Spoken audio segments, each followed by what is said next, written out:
Morning students, स्वागत है आप सभी का विशेष क्लासेस में। तो जो आने वाले एग्ज़ाम है जैसे कि पंजाब पुलिस, कोऑपरेटिव इंस्पेक्टर, पटवारी या पंजाब गवर्नमेंट का कोई भी एग्ज़ाम आने वाला है तो उसमें पॉलिटी का बहुत वेटेज रहता है। तो हम ऑनलाइन जो है वो पॉलिटी की क्लास की शुरुआत कर रहे हैं। आशा करता हूँ ये क्लासेस आपको अच्छी लगेंगी। इसी के साथ साथ जो आकाश सर है वो आपको पंजाब जीके कवर करवाएंगे। और जिन बच्चों को इनके पीडीएफ चाहिए वो ज्वाइन कीजिए my Telegram group Vishesh classes. तो बिना देरी ना किए हुए आगे बढ़ते हैं और आज हम पहली क्लास शुरू कर रहे हैं पॉलिटी की। पॉलिटी की इस पहली क्लास में हम पढ़ेंगे कि भारतीय जो संविधान है, इंडियन जो कॉन्स्टिट्यूशन है, वो कितने देशों से लिया गया है और किस देश से क्या प्रोविजन हमने लिया है। तो इसके ऊपर हम फुली डिस्कशन करेंगे, एक एक चीज को कवर करेंगे। बस आपने डेली क्लासेस लगानी है, कंटिन्यू रखना अपने आप को। तो शुरुआत करते हैं। Foreign source of Indian constitution, भारतीय संविधान के विदेशी स्रोत। तो मैं आपको सबसे पहले बताना चाहूंगा कि 166 डेज के सेशन हुए थे जब संविधान बना। जब संविधान बन रहा था तो 166 दिन 166 डेज लगे और उसमें सेशन हुए और 70 से ज्यादा देशों के कॉन्स्टिट्यूशन की स्टडी की गई। कितने? 70 से ज्यादा, 70 प्लस 70 से ज्यादा देशों के संविधान की स्टडी की गई। और उसके बाद हमने 10 देशों से, याद रखना ये प्रश्न बहुत बार आता है कि भारतीय संविधान के जो मेन प्रोविजंस हैं वो कितने देशों से लिए गए हैं। तो 70 देशों का संविधान पढ़ने के बाद हमने 10 देशों से मेन प्रोविजन लिए। मतलब हमने 70 देशों के संविधान को पढ़ा और हमें 10 देशों के संविधान की बातें अच्छी लगी और वो हमने अपने संविधान में लिखी। तो याद रखना भारतीय संविधान कितने देशों से लिया गया है? 10। इसीलिए आपको एक प्रश्न पूछा जाता है कि किस देश के संविधान को उधारों का थैला कहते हैं? उधारों का थैला। तो प्रश्न आएगा किस देश के संविधान को उधारों का थैला कहते हैं? तो याद रखना भारतीय संविधान को, क्योंकि ये 10 देशों से लिया गया है। ठीक है। भारत का संविधान 26 नवंबर 1949 को बनकर तैयार हो गया था। इसीलिए 2016 से, याद रखना बच्चों, भारतीय संविधान 26 नवंबर 1949 को बनकर तैयार हो गया। इसीलिए 2016 से हम कॉन्स्टिट्यूशन डे मनाते हैं, संविधान दिवस। तो 26 नवंबर को कॉन्स्टिट्यूशन डे मनाया जाता है। अगर आपसे यह पूछा जाए कि कॉन्स्टिट्यूशन डे किस ईयर से मनाए जाने लगा, तो 2016 से। 2016 से हमने इसकी शुरुआत की है, क्योंकि 2016 में बाबा साहब भीमराव अंबेडकर जी का 125वां जन्मदिन था। तो डॉक्टर भीमराव अंबेडकर के 125वें जन्मदिन पर, जो 2016 में था, उस दिन से हमने कॉन्स्टिट्यूशन डे मनाना क्या किया है? स्टार्ट किया 2016 से। और डॉक्टर भीमराव अंबेडकर जी का जन्मदिन, ठीक है, जो जन्मदिन है वो 14 अप्रैल को होता है। जन्मदिन होता है 14 अप्रैल को, और 14 अप्रैल को अब हम मनाते हैं वर्ल्ड नॉलेज डे। ठीक है, ये भी याद रखना, 14 अप्रैल को हम वर्ल्ड नॉलेज डे मनाते हैं। 2016 में इनके जन्म को 125 साल पूरे हो गए, उसकी याद में हमने शुरू किया कॉन्स्टिट्यूशन डे मनाना। तो आशा करता हूं यहां तक आपको सभी को समझ में आया होगा। अब हम आगे बढ़ते हैं कि किस किस देश से हमने अपने भारतीय संविधान के जो मेन प्रोविजंस लिए हैं। उनमें सबसे पहले आता है ब्रिटेन।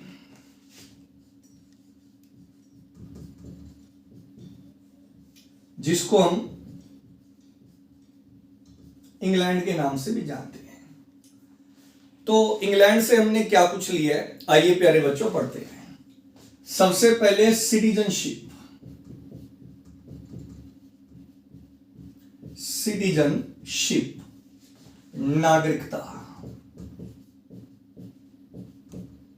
तो जो नागरिकता का कॉन्सेप्ट है वो हमने इंग्लैंड से लिया है। भारत में जो सिटीजनशिप है वो सिंगल सिटीजनशिप है।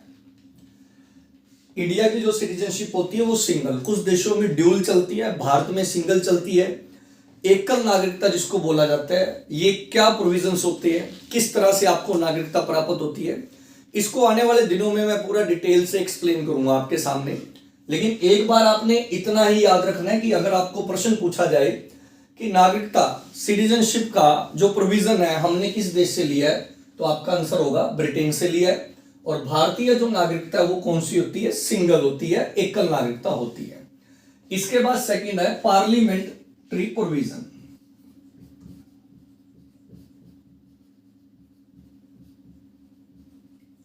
पार्लियामेंट्री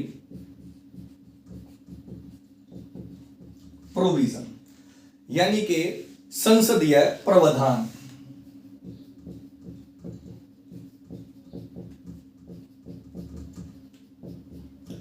पार्लियामेंट्री प्रोविजन हमने इंग्लैंड से लिए। पार्लियामेंट्री प्रोविजन यानी कि लोकसभा, राज्यसभा, आप सभी ने सुना होगा। लोकसभा को जैसे कि हम लोअर हाउस बोलते हैं, राज्यसभा को अपर हाउस बोलते हैं, लोकसभा को टेम्परेरी हाउस बोला जाता है, राज्यसभा को परमानेंट हाउस बोला जाता है। तो इन चीजों को लेकर भी मैं आगे एक्सप्लेन करूंगा डिटेल के साथ। लेकिन जो पार्लियामेंट्री प्रोविजन है, भारतीय जो व्यवस्था है, संसदीय प्रावधान है, वो हमने लिया है ब्रिटेन से। इसके बाद है तीसरे नंबर पर rule of law. Rule of law, एक बार आपने जितना मैं करवा रहा हूं उसको नोट करते जाना है, ठीक है? कोई डाउट नहीं रखना मन में कि ये रूल ऑफ लॉ क्या होते हैं, हमें समझ में नहीं आ रहा। फिलहाल आपने इतना समझना है कि कौन सी चीज हमने कहां से ली है। आने वाले दिनों में एक एक चीज मैं बिल्कुल डिटेल से कवर करूंगा, चाहे आप किसी भी एग्जाम की तैयारी कर रहे हो, ठीक है? हिंदी के अंदर इसे बोला जाएगा विधि का शासन। विधि का शासन।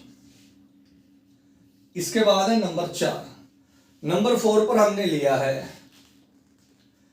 पार्लियामेंट्री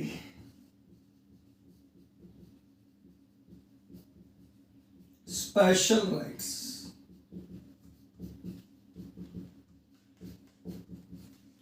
पार्लियामेंट्री स्पेशल राइट, संसदीय है,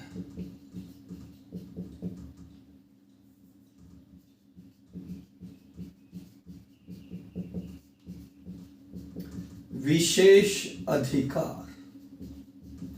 तो पार्लियामेंट के कुछ स्पेशल राइट्स होते हैं, ये हमने इंग्लैंड से लिए हैं, तो ये आपने याद रखना है, ठीक है? इसके अलावा भी बहुत सारी चीजें इंग्लैंड से आई हैं, लेकिन ये इंपॉर्टेंट पॉइंट्स हैं कि इंग्लैंड से, ब्रिटेन से हमारे संविधान में क्या कुछ लिया गया है। तो फर्स्ट ऑफ ऑल है सिटीजनशिप, नागरिकता। नागरिकता के बाद पार्लियामेंट्री प्रोविजन, संसदीय प्रावधान। उसके बाद रूल ऑफ लॉ, विधि का शासन। और उसके बाद पार्लियामेंट्री स्पेशल राइट्स, संसदीय विशेष अधिकार। आशा करता हूं यहां तक आपको समझ में आया होगा। इसके बाद मैं नेक्स्ट कंट्री की बात करूंगा। अगर आपको यहां तक समझ में आया, क्लास अच्छी लग रही है, तो प्लीज लाइक और कमेंट जरूर कर दीजिएगा, ताकि हमें पता लग पाए कि हमारे साथ जो स्टूडेंट जुड़े हैं उनके तक हम अच्छा कंटेंट प्रोवाइड करवा पा रहे हैं या नहीं। इंग्लैंड के बाद दूसरा देश आता है यूएसए, जिसे हम अमेरिका के नाम से भी जानते हैं, यानी कि यूनाइटेड स्टेट अमेरिका। आइए प्यारे बच्चों, पढ़ते हैं इस देश से हमने क्या कुछ लिया है। इसमें सबसे पहले आती है प्रेम्बल, जिसे हिंदी में बोला जाता है प्रस्तावना। तो प्रेम्बल जो है वो हमने अमेरिका से ली है, ठीक है? प्रेम्बल जो है वो हमने कहां से ली है? अमेरिका से, जिसको हम हिंदी के अंदर बोलते हैं प्रस्तावना। इसके बाद नंबर 2 पर है फंडामेंटल राइट्स।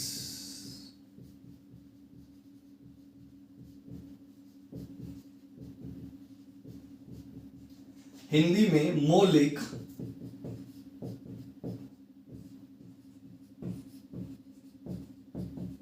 अधिकार।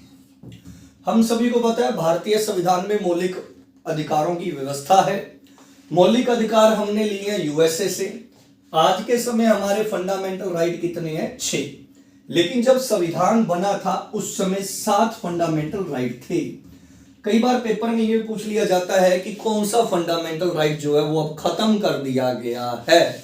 तो बेटा याद रखना, right to property, right to property, संपत्ति का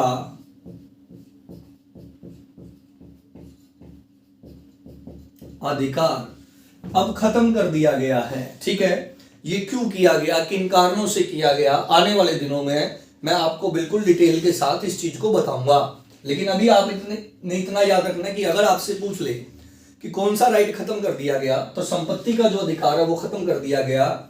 जब संविधान बना था उस समय 7 फंडामेंटल राइट थे और अब कितने फंडामेंटल राइट है? 6।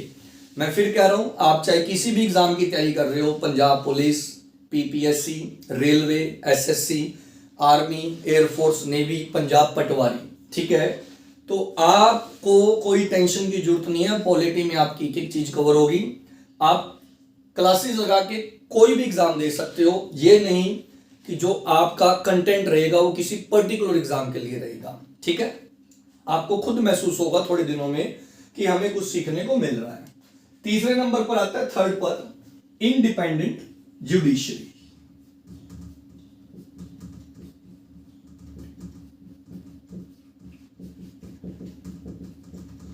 स्वतंत्र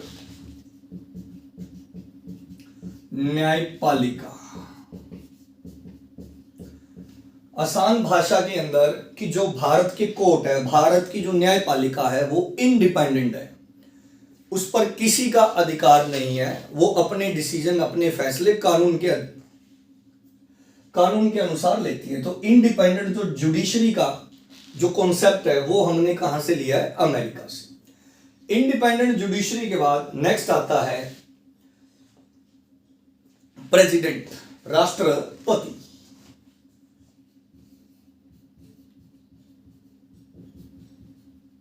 प्रेसिडेंट, राष्ट्रपति। राष्ट्रपति के बाद 5वें नंबर पर आता है उपराष्ट्रपति।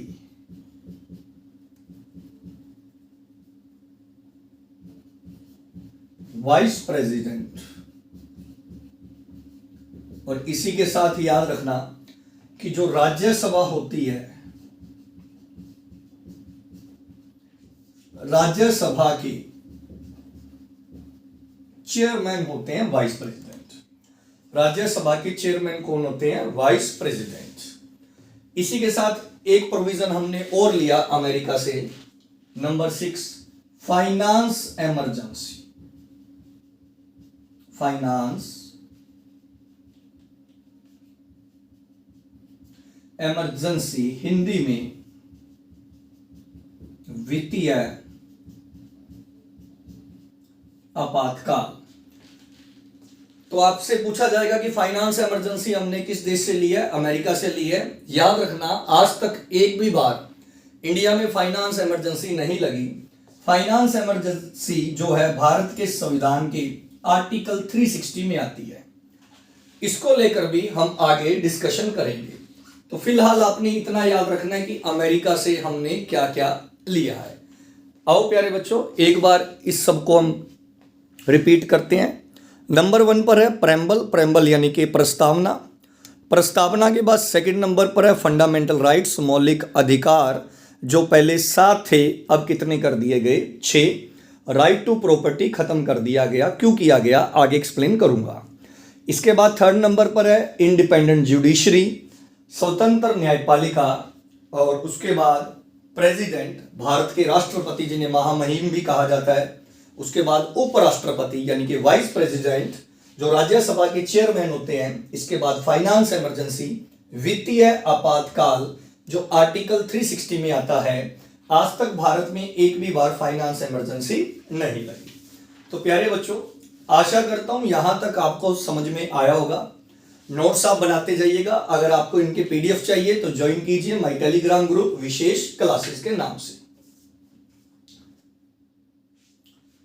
इसके बाद नेक्स्ट कंट्री है आयरलैंड।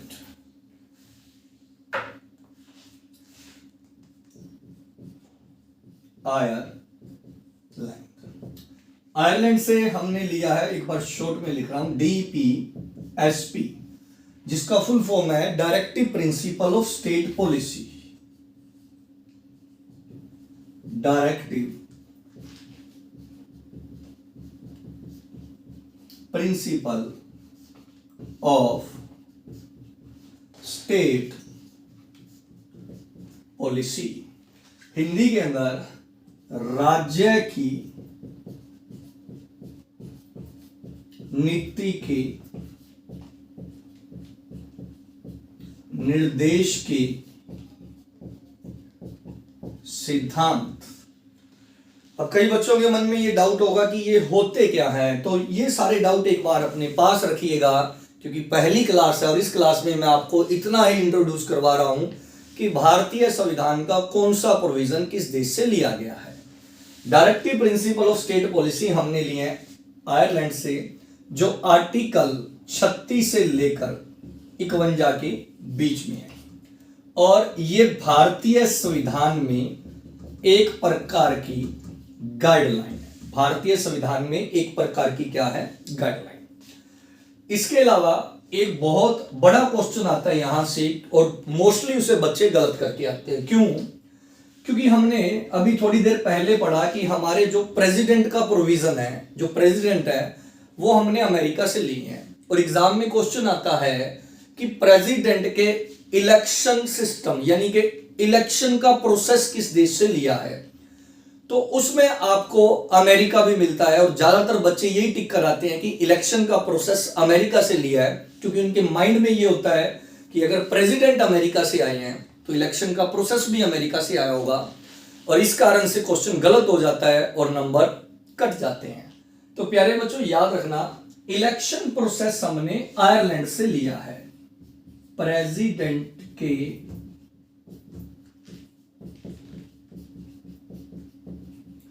इलेक्शन प्रोसेस, हिंदी में चुनाव की प्रक्रिया।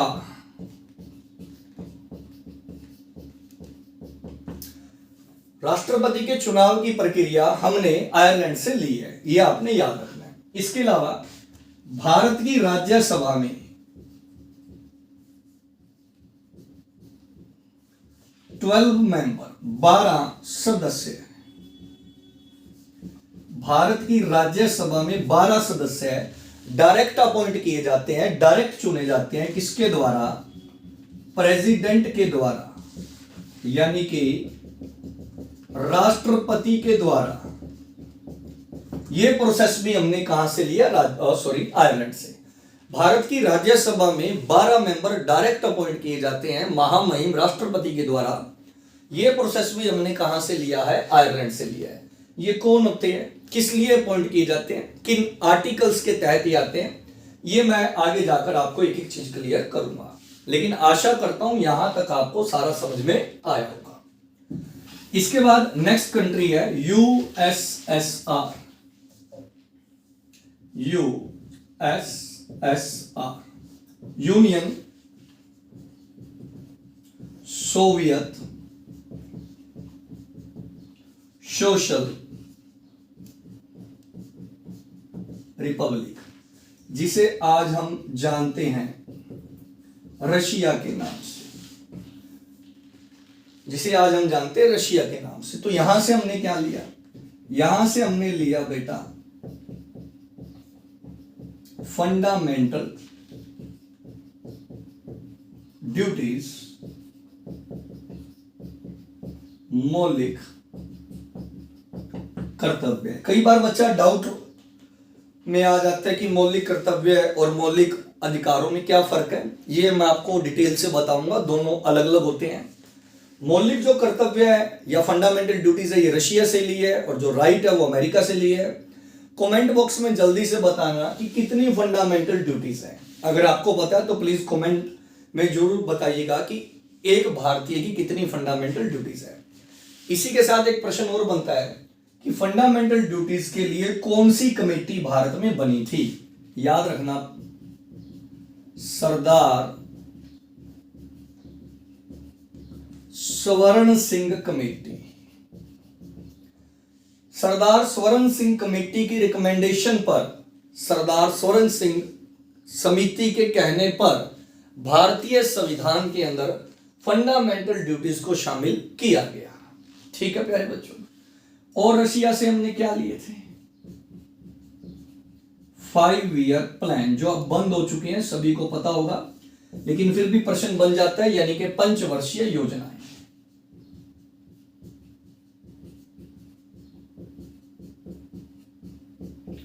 पंचवर्षीय योजनाएं।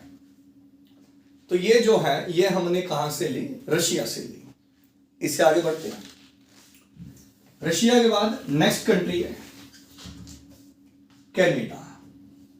मोस्टली अपने जो पंजाबी हैं वो कनाडा जाते हैं। गाना ही बना हुआ है, मुंडा करदा कनाडा से ड्राइवरी रिश्ता करावा तेनों सारी। ठीक है, काफी चर्चित है। तो कनाडा से बात करते हैं। भारतीय संविधान में क्या प्रोविजन लिया गया है? कनाडा से गवर्नर यानी कि राज्यपाल, और इसी के साथ GST, goods and service tax. ठीक है, भारत में जो जीएसटी है वो ड्यूल है, स्टेट का अलग सेंटर का अलग, और सेम यही प्रोविजन है कनाडा में, स्टेट का अलग सेंटर का अलग। इसलिए जो जीएसटी का प्रोविजन है ये भी हमने कहां से लिया? कनाडा से। और इसके अलावा गवर्नर यानी कि राज्यपाल। याद रखना प्यारे बच्चों, ये मैं इंपॉर्टेंट पॉइंट करवा रहा हूं, मोस्ट इंपॉर्टेंट, जो आपको पेपरों में पॉइंट टू पॉइंट मिलेगा। और इन सब का पीडीएफ आपको मिलेगा मेरे टेलीग्राम ग्रुप विशेष क्लासेस में। ठीक है, वीडियो के नीचे डिस्क्रिप्शन में आपको उसका लिंक मिल जाएगा। ठीक है, और आप हमारा ऐप भी डाउनलोड कर सकते हो गूगल के प्ले स्टोर से। ऐप है विशेष क्लासेस के नाम पर, जहां आप अच्छे ऑफर्स के साथ ऑनलाइन कोर्स बाय कर सकते हो। इसके बाद प्यारे बच्चों नेक्स्ट है जर्मनी। जर्मनी से भारतीय संविधान में इमरजेंसी का प्रोविजन दिया गया है। अभी प्यारे बच्चों जो इमरजेंसी है वो 3 टाइप्स की होती है। डिटेल में आगे हम डिस्कशन करेंगे। आर्टिकल 352, आर्टिकल 356 और आर्टिकल 360, 352, 356 और 360। 352 में आती है नेशनल इमरजेंसी,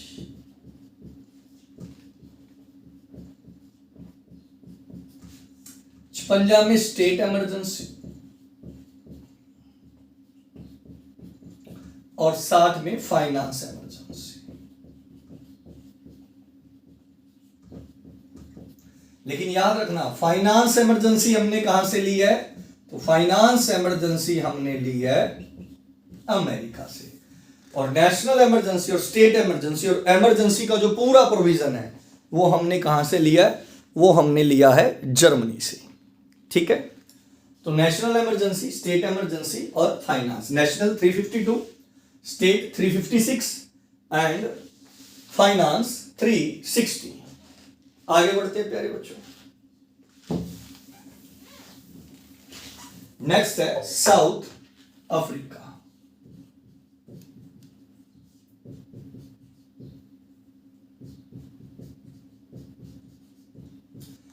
साउथ अफ्रीका से हमने लिया है अमेंडमेंट, यानी कि संशोधन।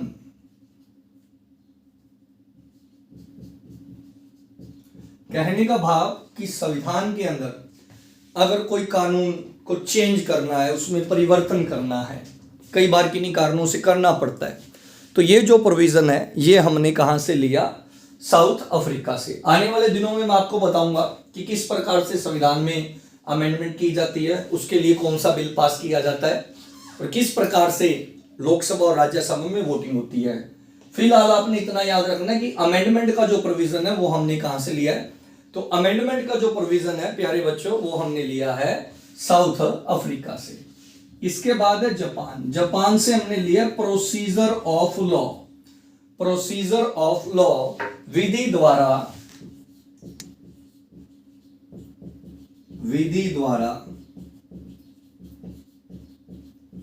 स्थापित प्रक्रिया। प्रोसीजर ऑफ लॉ विधि द्वारा स्थापित प्रक्रिया। फिर एक बार फिर रिपीट करूंगा, आप कहोगे सर बहुत रिपीट करते हैं, मैं फिर कह रहा हूं, कोई मन में डाउट ना रखना कि ये प्रोसीजर ऑफ लॉ क्या होता है, अमेंडमेंट क्या होता है। आप एक बार नोट करते जाओ, आने वाले दिनों में आपको एक एक चीज का पता लगेगा कि अमेंडमेंट कैसी होती है, प्रोसीजर ऑफ लॉ क्या है। और जिन बच्चों को नॉलेज है बहुत अच्छी बात, लेकिन जिन्हें नहीं पता वो एक बार अपना डाउट अपने पास रखिएगा। इसके बाद आता है ऑस्ट्रेलिया। ऑस्ट्रेलिया, ऑस्ट्रेलिया से हमने क्या लिया बेटा? ऑस्ट्रेलिया से एक तो लिया कॉनकरेंट लिस्ट। हिंदी में समवर्ती सूची। अब ये सूची क्या होती है कुछ बच्चों को नहीं पता होगा, वैसे बता देता हूं थोड़ा सा कि हमारे संविधान में 3 प्रकार की लिस्ट होती है, 3 टाइप्स की लिस्ट होती है, union list, state list and concurrent list. Union list वो होती है ऐसे कानून जिन्हें सिर्फ सेंट्रल गवर्नमेंट बना सकती है, वो यूनियन लिस्ट में आते हैं। ऐसे कानून जिन्हें सिर्फ स्टेट गवर्नमेंट बना सकती है, वो स्टेट लिस्ट में आते हैं। और तीसरे नंबर पर आता है कॉन्करेंट, ऐसे कानून जिन्हें स्टेट और सेंटर मिलकर बनाता है, वो कॉन्करेंट लिस्ट में आता है। आगे जाकर डिटेल से एक्सप्लेन करूंगा। एक बार इतना याद रखना कि कॉन्करेंट लिस्ट हमने कहां से ली है, ऑस्ट्रेलिया से। इसके बाद प्रेम्बल की भाषा, मोस्ट इंपॉर्टेंट है बेटा, प्रेम्बल की भाषा, लैंग्वेज ऑफ प्रेम्बल। जब प्रेम्बल का नाम आता है तो हमें याद रहता है अमेरिका, और वो एग्जाम में पूछता है कि प्रेम्बल की भाषा कहां से ली गई है, और बच्चा टिक करता है अमेरिका से। बेटा अमेरिका से प्रेम्बल की भाषा नहीं ली गई, अमेरिका से प्रेम्बल लिया गया, प्रेम्बल की भाषा ऑस्ट्रेलिया से ली गई है, इतना याद रखना। और लास्ट में सेंटर और स्टेट का रिलेशन। सेंट्रल गवर्नमेंट और स्टेट गवर्नमेंट में जो रिलेशन होता है वो ऑस्ट्रेलिया से लिया गया है। आपने देखा होगा बहुत बार ऐसा होता है कि ये कहता है कि ये सेंटर के हाथ में है, स्टेट कहता है सेंटर के हाथ में, सेंटर कहता है स्टेट के हाथ में है, सेंटर स्टेट को पैसा देता है, स्टेट सेंटर को पैसा देता है, कई स्कीम सेंटर स्टेट को देती है, कई स्कीम स्टेट जो है वो सेंटर से जो है स्कीम्स के लिए पैसे मांगती हैं। तो ऐसा सारा जो प्रोविजन है सेंटर ऑफ स्टेट का रिलेशन, ठीक है प्यारे बच्चों। आशा करता हूं यहां तक आपको सभी को समझ में आया होगा। 9 देश हो चुके हैं, इसीलिए भारतीय संविधान को उधारों का थैला कहा गया है। 70 से ज्यादा देशों को स्टडी किया गया, 70 से ज्यादा देशों के संविधान को स्टडी किया गया। फाइनली हमारे एक्सपर्ट्स को 10 देशों का संविधान अच्छा लगा और वहां से हमने अलग अलग प्रोविजन लिए। तो 9 देशों के बाद लास्ट देश है फ्रांस।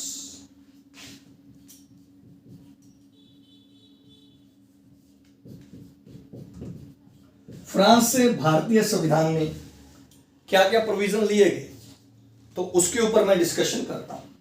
सबसे पहले इंटीग्रिटी,